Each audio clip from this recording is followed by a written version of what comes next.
Жакында басылмалардын бирине мурдагы депутат Өмүрбек Абдрахманов маек берип, Чотонов, Текебаев экөө орус ишкери Маевскийден акча алышкандарын пиво ичип отуруп айтты деген.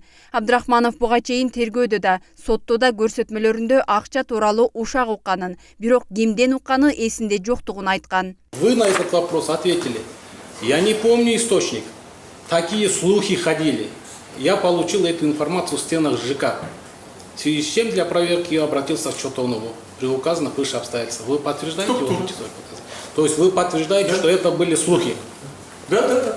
Абдрахманов ал интервьюсунда Текебаев менен эмне себептен мамилеси бузулганын, партиядан чыкканга ошол кафедеги чыр себеп болгонун айткан. Текебаев менен Абдрахмановдун мамилеси эмне себептен солгундап кеткени баарына белгилүү. Абдрахманов Италиядан деп Кытайдан алып келген 100 000 сомдук дивандарын Жогорку кеңешке 1 миллион сомдон ашык сомго сатканда Текебаев эле эмес ата мекенчи депутаттардын баары айыптап кескин сындашкан. Кой десек болбой Америкадан мактап, Россия Кыргызстанды жамандап турган.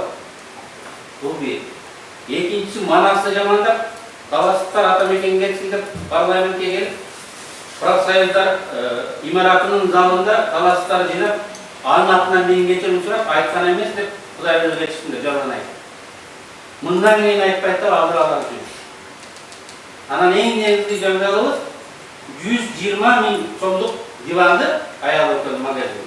Жогорку кеңешке 1 миллион 150 000 сомго сатып берди. Бұл афер açılıp, бұл эмне кылганыңызды, бұл бизнес. Силердин кандай ишиңиз бар деп, нагда нужно.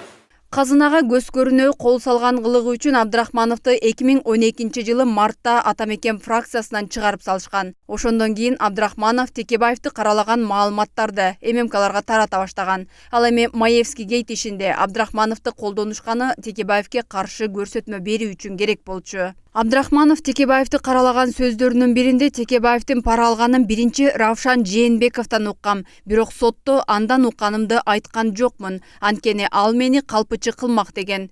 Бирок Жээнбеков Абдрахмановго ал айтпай эле тескерисинче андан укканын айтат. Ошондой эле Жээнбеков Эгизбаев менен телефондон сүйлөшкөнүн, каалагандай кескилеп өз максаттарына пайдаланып келишкенин айтат. Мен Текебаевдин орустар менен жолукканын көргөн эмесмин. Бирок Абдрахмановдон уккам. Сөз катарында.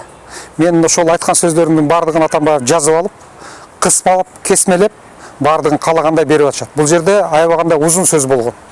Биз мындай да, юрист катарында, саясатчы катарында мен дайыма бир нерсени айтып келем. Саясатчыны өзгөчө, жогорку деңгээлдеги саясатчыларды биз күнөөлөй турган болсок, же камай турган болсок, аларга коюп аткан күнөө түздөн түз далилдениши керек.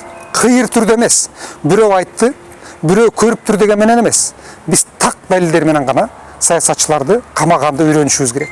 Бул жерде так далилдер жок. Ушак сөздөр менен саясатчыны камаган эртели кеч эч кандай ийгилик алып келе албайт.